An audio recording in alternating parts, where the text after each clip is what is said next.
जामुनगढ़ गांव में नैन्सी हंसी खुशी अपने परिवार के साथ रहती थी। उसका पति था और एक बेटी मानुषी थी। उसके परिवार में उसकी सास और जेठ जेठानी भी थे। उन लोगों के पास जमीन जायदाद भी बहुत था। नैन्सी का पति और उसका जेठ साथ में फलों का बिजनेस करते थे। एक दिन नैन्सी की सास उससे कहती है, बहू, मुझे हरिद्वार जाना है। तुझे पता है ना, मैं हर साल हरिद्वार जाती हूँ। ये साल खत्म होने वाला है और मैं अभी तक नहीं गई। अम्मा, इस बार फलों के काम में बहुत मुनाफा हुआ है। मुनाफे के लिए भैया और आपके छोटे बेटे ने बहुत मेहनत की है, इसलिए अभी तक आपको कोई हरिद्वार नहीं लेकर जा पाया है। लेकिन मैं मानुषी के पापा से बात करती हूँ, 1-2 दिन में आपको ले जाएंगे। हाँ बहू, आज ही आएगा तो बात कर लियो। रात को राघव घर आता है। वो अम्मा कह रही थी कि उन्हें हरिद्वार जाना है। वैसे भी वो हर साल जाती हैं। ये साल खत्म होने वाला है, अभी तक उन्हें कोई हरिद्वार लेकर नहीं गया है, इसलिए आप सारा काम छोड़कर उन्हें हरिद्वार ले जाइए। मानुषी वहीं बैठकर पढ़ रही होती है। ये सुनकर वो कहती है, पापा, आप दादी को हरिद्वार लेकर जाएंगे? मैं भी जाऊंगी। नहीं मानुषी, तुम पढ़ाई पर ध्यान दो। तुम्हें हर साल छुट्टी में घुमाने ले जाता हूँ ना मैं। हाँ, वैसे भी तुम्हारे यूनिट टेस्ट आने वाले हैं, उसकी तैयारियां करो। अगले दिन राघव और नैन्सी की सास हरिद्वार जाने के लिए तैयार होते हैं। रेलवे स्टेशन तक पहुंचने के लिए वो लोग गाड़ी में बैठते हैं।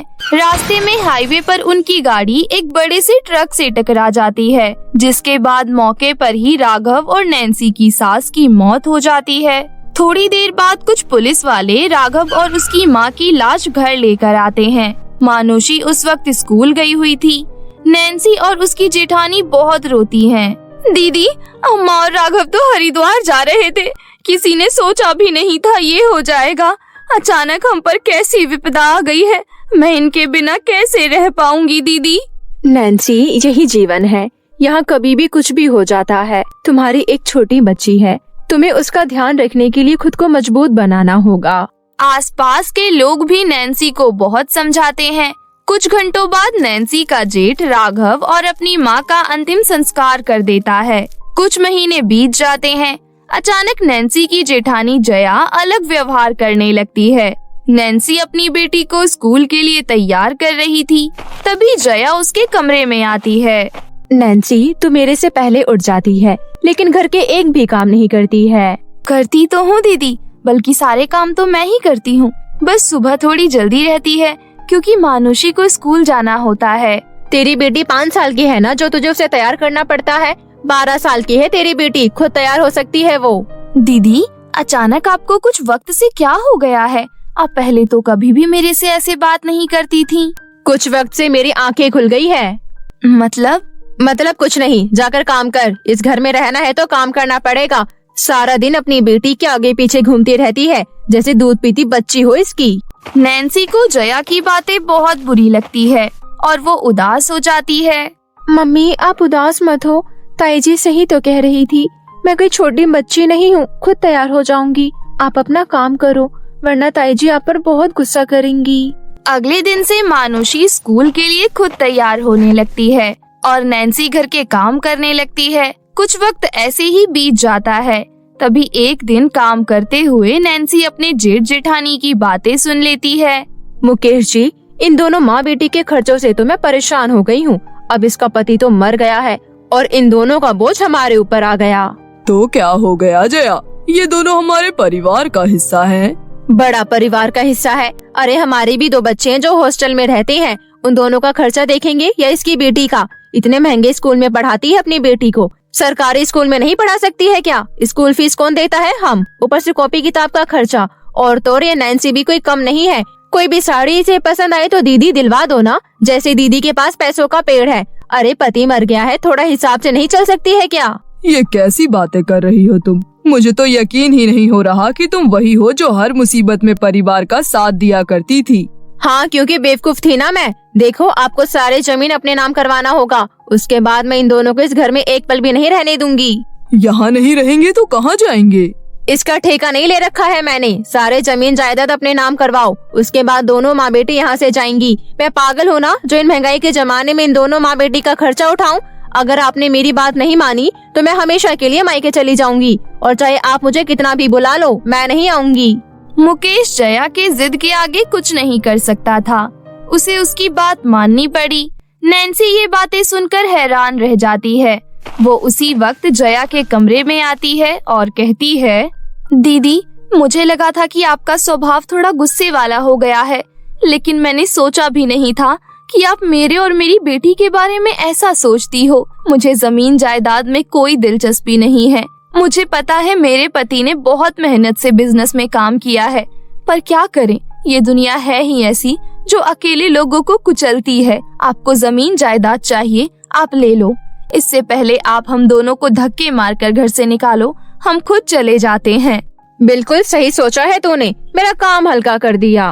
उसके बाद जया जमीन जायदाद के कागजात निकालती है। नैन्सी उस पर साइन कर देती है और अपने कमरे में जाकर अपना और अपनी बेटी का सामान पैक करने लगती है। मम्मी, आप सामान पैक कर रही हो हमारा? हम ट्रिप पर जा रहे हैं क्या? नहीं, हम अपने नए घर में जा रहे हैं। हमारा घर तो ये है ना? ये हमारा घर तब ही था जब तक तुम्हारे पापा थे, अब नहीं है। थोड़ी देर बाद दोनों माँ बेटी अपना सामान लेकर घर से चली जाती हैं। नैन्सी के पास उतने ही पैसे थे जिससे राशन आ सकता था, लेकिन उसे रहने के लिए घर भी चाहिए था। चलते चलते उसे एक खाली कुटिया नजर आती है। लगता है यहाँ पर कोई नहीं रहता है, अब हम दोनों यहीं रहेंगे। उस दिन से नैन्सी कुटिया में रहने लगती है। उसके पास कुछ पैसे थे जिससे वो राशन खरीद लेती है। उसके राशन खरीदने के बाद वो बचे कुचे पैसे भी खत्म हो जाते हैं, इसलिए वो अगले दिन से जंगल में लकड़ियाँ काटने लगती है और बाजार में लकड़ियाँ बेच देती थी। अब मानुषी भी सरकारी स्कूल में पढ़ने लगती है। हमेशा की तरह नैन्सी जंगल में लकड़ियाँ काटने जा रही थी। तभी उसे उस दिन जंगल में दो घायल परियां मिलती हैं। नैन्सी परियों के पास जाती है। क्या हो गया आप दोनों को? ये कैसे हुआ? यहाँ पर अभी हमारी एक डायन से झड़प हुई थी। हमने उस डायन को मार गिराया है, लेकिन उसने हमारे पंख पर हमला कर दिया था, जिसकी वजह से हम परी लोग वापस नहीं जा पा रहे हैं। अच्छा, आप दोनों मेरे साथ मेरी कुटिया में चलो। मैं वहाँ पर आप दोनों के पंखों पर हल्दी का लेप लगा दूंगी। उसके बाद आप परी लोग वापस जा पाओगी। दोनों परियां साधारण लड़की का रूप लेकर नैन्सी के घर जाती हैं। नैन्सी आगे आगे चल रही थी और दोनों परियां उसके पीछे पीछे। थोड़ी देर बाद नैन्सी का घर आ जाता है। वो हल्दी का लेप लगाने लगती है और दूसरी तरफ दोनों परियां आपस में बात कर रही थी। ये तो छोटी सी कुटिया में रहती है। हाँ, जंगल भी कुल्हाड़ी लेकर जा रही थी। लगता है लकड़ी काटने का काम करती है। बेचारी बहुत गरीब है। चल, इससे बात करते हैं और भी कई बातें पता लगेगी। थोड़ी देर बाद नैन्सी का हल्दी का लेप बनकर तैयार हो जाता है और वो दोनों परियों के पंख पर लगा देती है। उसके बाद दोनों परियां नैन्सी से बातें करने लगती हैं। यहाँ पर तुम्हारे साथ कौन कौन रहता है? मैं अपनी बेटी के साथ रहती हूँ। कुछ महीने पहले मेरे पति का देहांत हो गया है। उसके बाद मेरी जेठानी ने मुझे घर से निकाल दिया और मैं यहाँ रहने लगी। ये सुनकर दोनों परियों को नैन्सी पर बहुत दया आती है। दूसरी परी पहली परी के कान में बोलती है, ये तो बहुत अच्छी है और इसका जीवन बहुत कष्टों से गुजर रहा है। हम दोनों इसको अपने साथ परीलोक लेकर जाएंगे और वहाँ इसकी मदद करेंगे। हाँ, तुमने सही कहा। उसके बाद दोनों परी नैन्सी को अपने साथ परीलोक जाने के लिए कहती हैं। बहुत मना करने के बाद आखिर में नैन्सी परीलोक जाने के लिए तैयार हो जाती है। फिर नैन्सी दोनों परियों के साथ परीलोक जाती है। वहाँ पर पहुंचकर परियां उससे कहती हैं, तुमने हमारी मदद की। हम दोनों कोई साधारण परी नहीं है, बल्कि रानी परी की बेटियां हैं। हम तुम्हें रानी परी से मिलवा देंगे, लेकिन वो अभी दूसरे परीलोक अपनी सहेली से मिलने गई है। तुम बहुत दयालु स्वभाव की हो। हम यहाँ पर तुम्हारी मदद करने तुम्हें लेकर आए हैं। तुम हमारे साथ चलो। तुम्हें परीलोक की सबसे अद्भुत चीज दिखानी है। नैन्सी दोनों परियों के पीछे पीछे चलने लगती है। कुछ देर तक चलने के बाद परियां रुक जाती हैं। नैन्सी, यहीं रुको। तभी दोनों परियां अपनी आंख बंद करती हैं और अगले ही पल वहाँ एक अद्भुत पेड़ आ जाता है जिस पर जामुन थे। वो कोई साधारण जामुन नहीं, बल्कि सारे जामुन सुनहरे थे। परी एक जामुन का गुच्छा निकालती है और नैन्सी को दे देती है। इसकी मदद से तुम एक अच्छा घर खरीद सकती हो और नया वेबसाइट शुरू कर सकती हो। इससे तुम्हारी सारी गरीबी दूर हो जाएगी। आप दोनों का बहुत धन्यवाद। अब मेरी बेटी स्कूल से आती होगी, अगर मुझे नहीं देखेगी तो डर जाएगी, इसलिए मुझे पृथ्वी लोक वापस छोड़ दो। उसके बाद दोनों परियां नैन्सी को उसके घर वापस छोड़ देती हैं। सोने के जामुन बेचकर नैन्सी को बहुत रुपए मिलते हैं। वो एक नया घर खरीद लेती है और अपने पति की तरह ही फलों का बिजनेस करना शुरू कर देती है। गांव में सभी लोग नैन्सी की अच्छाई से परिचित थे और वो सब ये जानते थे कि नैन्सी को जया ने घर से निकाल दिया है, इसलिए सब नैन्सी से फल खरीदते थे, जिसकी वजह से जया के पति के फलों के बिजनेस में बहुत नुकसान हो रहा था। जया, नैन्सी ने फलों का बिजनेस शुरू किया है, जिसकी वजह से मुझे काम में बहुत नुकसान हो रहा है। क्या सच में? पर उसके पास तो मैंने बस चिल्लर पैसे छोड़े थे और अचानक ये सब। मैं अभी उससे जाकर बात करती हूँ। उसके बाद जया नैन्सी के घर जाती है। नैन्सी, तेरी वजह से मेरे पति के काम में नुकसान हो रहा है, तुझे अपना ये काम बंद करना होगा। दीदी, अब वो वक्त गया जो मैं आपकी बातें सुनकर रह जाती थी। ये सब जो भी हो रहा है मेरी मेहनत से हो रहा है, इसमें मैं क्या करूं? जो गांव वाले और आसपास के गांव वाले भी मुकेश भैया से फल ना लेकर मेरे से ले रहे हैं। ये मेरी मेहनत रंग ला रही है। वो दिन भूल गई जो मैंने तुझे रोड पर लाकर खड़ा कर दिया था और आज तू मेरे से ऊंची आवाज में बात कर रही है। वो दिन कैसे भूल सकती हूँ दीदी? अगर उस दिन आपने मुझे रोड पर लाकर खड़ा ना किया होता तो आज मैं अपना बिजनेस नहीं खड़ा कर पाती। मैं तो आपको धन्यवाद करना चाहती हूँ जो आपने मुझे घर से निकाला। उस वक्त तो आपने मेरे पति के मेहनत से बनाया हुआ सब कुछ ले लिया, लेकिन ये सब मैंने अपने मेहनत से बनाया है और इस पर आपकी बुरी नजर तो मैं कभी बर्दाश्त नहीं करूंगी। अब आप खुद घर से जाएंगी या आपका हाथ पकड़कर मैं आपको बाहर का रास्ता दिखा दूं? नैन्सी का मुंह तोड़ जवाब सुनकर जया कुछ नहीं कह पाती है और चुपचाप वहां से चली जाती है। इस तरह नैन्सी के जीवन में अब सब कुछ ठीक हो गया था और वो अपनी बेटी मानुषी के साथ हंसी खुशी जीवन व्यतीत कर रही थी। बिलासपुर नामक गांव में माधुरी और रघु नाम के पति पत्नी रहा करते थे। वे लोग बहुत ही धनवान थे। उनके 2 बच्चे थे, पायल और सौरभ। वो दोनों पढ़ाई लिखाई में बहुत ही होशियार थे और बहुत ही प्यारे बच्चे थे।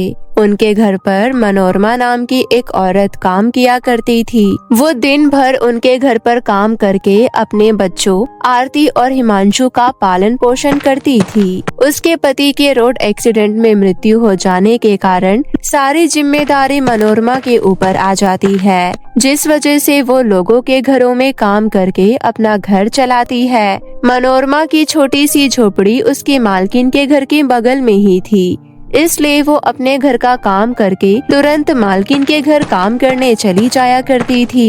मनोरमा के बच्चे और माधुरी के बच्चे एक ही उम्र के होने के कारण सब आपस में मिलजुल कर खेलते थे। एक दिन रघु अपने ऑफिस जा रहा था। माधुरी, मैं ऑफिस जा रहा हूँ, जल्दी से मुझे टीका लगा दो। अभी लगा देती हूँ जी। बच्चों, पापा को बाय बोलो। बाय पापा। इतना बोलकर पायल और सौरभ बाहर खेलने चले जाते हैं। दोनों बच्चे बाहर जाकर गार्डन में आरती और हिमांशु के साथ खेलने लगे। तभी रघु अपनी कार से ऑफिस के लिए निकलता है तो देखता है कि पायल और सौरभ नौकरानी के बच्चों के साथ खेल रहे हैं। ये देख रघु को गुस्सा आता है। मेरे बच्चे भी ना कितने अजीब हैं। इन्हें अमीर और गरीब में फर्क ही पता नहीं चलता। लगता है इन्हें घर आकर आज समझाना ही पड़ेगा। इतना बोलकर रघु गाड़ी लेकर ऑफिस चला जाता है। फिर थोड़ी देर बाद स्कूल का टाइम हो जाने के कारण पायल और सौरभ घर आ जाते हैं और इधर आरती और हिमांशु भी अपने सरकारी स्कूल में जाने की तैयारी करने लगते हैं। तभी आरती हिमांशु से कहती है, हिमांशु, पायल और सौरभ कितने बड़े स्कूल में पढ़ने जाते हैं। उनको लेने बड़ी बड़ी बसें आती है और हमें पैदल ही स्कूल जाना पड़ता है। बहन, ये सब मत सोचा करो। वो लोग बहुत पैसे वाले हैं और स्कूल बड़ा हो या छोटा, पढ़ाई तो हर जगह सेम ही होती है ना, इसलिए हमें मन लगा कर पढ़ना चाहिए। हमारी माँ हमारे लिए कितनी मेहनत करती है। तुम सही कह रही हो हिमांशु। ऐसा कहकर दोनों तैयार होकर स्कूल चले जाते हैं। इधर पायल और सौरभ भी तैयार होकर बस में बैठकर स्कूल चले जाते हैं। ऐसे ही शाम को रघु ऑफिस से घर आता है और अपने दोनों बच्चों को अपने पास बुलाकर कहता है, देखो बच्चों, हमारा घर कितना बड़ा है। तुम्हें खेलने के लिए जो खिलौने चाहिए सब घर में मौजूद हैं। वो तो है पिताजी। तो फिर तुम दोनों उस नौकरानी के बच्चों के साथ क्यों खेलते हो? पापा, वो दोनों हमारे बहुत अच्छे दोस्त हैं। हमें उनके साथ खेलना अच्छा लगता है, इसलिए हम उनके साथ खेलते हैं। हाँ पापा, वो लोग बहुत अच्छे हैं। मनोरमा आंटी भी तो कितनी अच्छी है। सौरभ और पायल, अपनी बकवास बंद करो। अगर आइंदा तुम दोनों मुझे उनके साथ खेलते हुए दिखाई दिए तो तुम लोगों के लिए अच्छा नहीं होगा। अरे कुछ तो अपनी इज्जत के बारे में सोचो। लोग देखकर क्या सोचेंगे कि इतने बड़े घर के लोग गरीब के साथ खेल रहे हैं। अब जाओ, जाकर पढ़ाई करो। पिताजी की ऐसी बातें सुनकर दोनों बच्चे रोते हुए अपनी माँ के पास गए। दोनों बच्चों को रोता हुआ देखकर माधुरी पूछती है, अरे बच्चों, क्या हुआ तुम दोनों को? ऐसे रो क्यों रहे हो? माँ, पिताजी ने हमें डांटा क्योंकि हम आरती और हिमांशु के साथ खेलते हैं। पिताजी ने हमें आरती और हिमांशु के साथ खेलने से मना कर दिया है। अच्छा, तो इसलिए तुम दोनों रो रहे हो? हाँ माँ, एक वही हमारे सबसे अच्छे दोस्त हैं। अब हम उनके साथ नहीं खेलेंगे तो किसके साथ खेलेंगे? मेरे प्यारे बच्चों, तुम्हें पता है अगले हफ्ते रक्षाबंधन है। तुम्हारे पिताजी इस साल तुम्हें बहुत अच्छे तोहफे देने वाले हैं, इसलिए वो जैसा कहते हैं वैसा ही करो। तोहफे की बात सुनकर सौरभ और पायल खुश हो जाते हैं। सच में माँ, मुझे इस बार भैया से बहुत बड़ा वाला बारबी डॉल चाहिए। ठीक है पायल, मैं तुम्हें इस बार बहुत ही बड़ी वाली बारबी डॉल दूंगा। अपने दोनों बच्चों को खुश देखकर माधुरी खुश हो जाती है। चलो, इसी बहाने दोनों बच्चे खुश हो गए। तभी सौरभ कहता है, माँ, हम थोड़ी देर खेल कर आ जाए क्या? ठीक है बच्चों, जाओ, पर जल्दी आ जाना, तुम्हें पढ़ाई भी करनी है। ओके माँ। इतना बोलकर दोनों बाहर खेलने चले जाते हैं। अरे पायल, इतनी देर कहाँ लगा दी? हम कब से तुम्हारा खेलने के लिए वेट कर रहे हैं। आज थोड़ा लेट हो गया, उसके लिए माफी चाहते हैं। तुम्हें पता है रक्षाबंधन आने वाला है और इस बार मुझे भाई से बहुत बड़ा सा बारबी डॉल चाहिए। हाँ हिमांशु, इस बार मैं अपनी बहन को बहुत बड़ा वाला बारबी डॉल दूंगा और पिताजी हमारे लिए नए कपड़े भी लाने वाले हैं और खूब सारी मिठाइयाँ। और पता है, मैं इस बार अपने भाई को सोने की राखी बांधूंगी। क्या सोने की राखी? वो कितनी अच्छी होगी ना, और कितनी महंगी भी। वो तो होगी ही। चलो अब खेलते हैं। सारे बच्चे खेलने लगे। शाम को जब मनोरमा काम पर से घर लौटी तो दोनों बच्चे उनसे कहते हैं, माँ, रक्षाबंधन का त्योहार हमें भी बहुत धूमधाम से मनाना है। आपको पता है पायल और सौरभ रक्षाबंधन का त्योहार कितने अच्छे से मनाएंगे। पायल अपने भाई को सोने की राखी बांधेगी। बहुत अच्छी बात है बच्चों, पर मेरे प्यारे बच्चों, उनसे तुम खुद की तुलना मत करो। और रक्षाबंधन का ये मतलब नहीं है कि हमने कितने पैसे खर्च किए। इसमें जरूरी ये है कि भाई अपनी बहन की रक्षा करता है और बहन अपने भाई से कितना प्यार करती है, समझे? हाँ माँ, हम समझ गए। ऐसा कहकर दोनों पढ़ाई करने चले गए।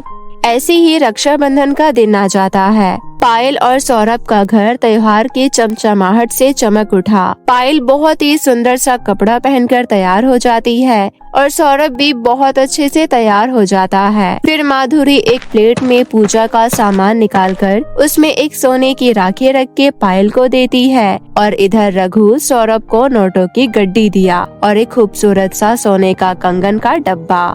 बेटा ये लो, तुम ये पायल बिटिया को उपहार में दे देना। फिर पायल ने सौरभ को तिलक लगाया और उसके हाथों में सोने की राखी बांधी और उसे मिठाई खिलाई। फिर सौरभ पायल को नोटों की गड्डी देता है और उसे सोने का कंगन पहनाता है। पायल ये सब देखकर बहुत खुश हो गई। शुक्रिया भाई। दूसरी ओर आरती कागज और रेशम के धागे की राखी अपने भाई के लिए बनाई और हिमांशु ने अपनी बहन को तोहफे में देने के लिए अपने हाथों से मिट्टी के खिलौने बनाए जो आरती को पसंद थे। उनकी माँ ने मीठे के लिए घर में सूजी का हलवा बना दिया। फिर आरती अपने भाई को राखी बांधी और हलवे से मुंह मीठा करवाया। हिमांशु ने आरती को मिट्टी के अच्छे अच्छे खिलौने दिए जिसे देखकर आरती बहुत खुश हो गई। अरे वाह भाई, ये खिलौने तो बहुत ही अच्छे हैं, बहुत पसंद आए। शुक्रिया भाई। तुम्हारी राखी भी मुझे बहुत पसंद आई। सभी ने खुशी खुशी रक्षाबंधन का त्योहार मनाया। शाम को सब गार्डन में आँख मिचोली खेल रहे थे। उन्होंने पायल के आँखों में पट्टी बांधी और खेलने लगे। तीनों बच्चे पायल को घेर कर खड़े थे। पकड़ो, मुझे पकड़ो। अरे कहाँ हो तुम सब? हम यही है पायल, पकड़ो तो सही। सारे बच्चे मजे से खेल रहे थे। तभी आरती को पायल के पैरों के नीचे काला सा बिच्छू दिखाई दिया। बाप रे, इतना बड़ा काला बिच्छू! हिमांशु, हिमांशु, देखो बिच्छू! पायल की आंखों पर पट्टी बंधे होने के कारण उसे कुछ भी दिखाई नहीं दे रहा था। सौरभ बिच्छू देखकर डर कर घर के अंदर भाग गया। इससे पहले बिच्छू पायल को डंक मार देता, हिमांशु भागकर मोटा सा डंडा लेकर आया और उस पर प्रहार किया। तभी आरती ने पायल का हाथ खींचा और उसे अपनी तरफ कर लिया और उसकी आंखों पर से पट्टी हटाई। हिमांशु उस बिच्छू को मारकर उसे दूर जाकर फेंक दिया। तभी घर से माधुरी और रघु बच्चों का शोर सुनकर घर से बाहर आए। फिर पायल ने अपने माता पिता को सारी बात बताई। देखा पिताजी आपने, आज इन्होंने ही मेरी जान बचाई। अगर ये ना होते तो ना जाने आज क्या हो जाता। ये सब सुनकर रघु को अपनी गलती का एहसास हुआ। मुझे माफ कर दो बच्चों, मैंने तुम्हें बहुत गलत समझा। मैंने हमेशा अपने बच्चों को समझाया था कि तुम्हारे साथ ना खेलें, और आज तुमने ही मेरे बच्चों की जान बचाई। अंकल, पायल मेरी बहन जैसी है। मेरी माँ ने कहा था कि रक्षाबंधन का मतलब है कि भाई अपनी बहन की रक्षा करता है, इसलिए मैंने इतना साहस किया और पायल की रक्षा की, और मैं हमेशा ऐसे ही रक्षा करूँगा। हिमांशु की बातें सुनकर रघु अपने विचारों से शर्मिंदा हो गया। तभी माधुरी कहती है, बच्चों, तुम्हारी माँ ने बिल्कुल सच कहा था। चलो अंदर आओ, पायल तुम्हें राखी बांधेगी। ऐसा कहकर वो सब घर के अंदर आ गए। फिर पायल ने हिमांशु को राखी बांधी। ये सब देखकर कोने में खड़ी मनोरमा भी बहुत खुश होती है। बेटा, पायल ने तुम्हें राखी बांधी है, इसे कुछ दोगे नहीं क्या? हाँ माँ, मैंने आरती के लिए मिट्टी के खिलौने बनाए थे, उसमें से कुछ खिलौने मैंने बचा रखे हैं, वो मैं पायल को दूंगा। हिमांशु दौड़कर अपने घर जाता है और मिट्टी के खिलौने लाकर पायल को देता है, जिसे देखकर पायल बहुत खुश हो जाती है। तभी इधर आरती सौरभ को अपनी बनाई हुई रेशम की राखी बांधती है। फिर रघु घर के अंदर जाकर एक थाली में कुछ पैसे और एक सोने की चेन लेकर बाहर आता है। ये लो बेटा, आरती बिटिया को दे दो। ये देखकर मनोरमा कहती है, साहब, इसकी क्या जरूरत है? ये तो भाई बहन का प्यार है। मनोरमा, तुम इतने सालों से हमारे घर काम करती आई हो, ये एक भाई की तरफ से तोहफा समझकर रख लो। ये लो बेटा, दो आरती बिटिया को। शुक्रिया भाई। उसके बाद दोनों भाई बहन रघु और माधुरी के पैर छूते हैं और थोड़ी देर बाद अपने घर चले जाते हैं। अब इस प्रकार वो लोग हमेशा एक साथ मजे से खेलते और बहुत ही प्यार से रहते हैं। तो दोस्तों, हमें इस कहानी से ये शिक्षा मिलती है कि हमें हमेशा अपने विचार अच्छे रखने चाहिए और दूसरों की निस्वार्थ मन से मदद करनी चाहिए।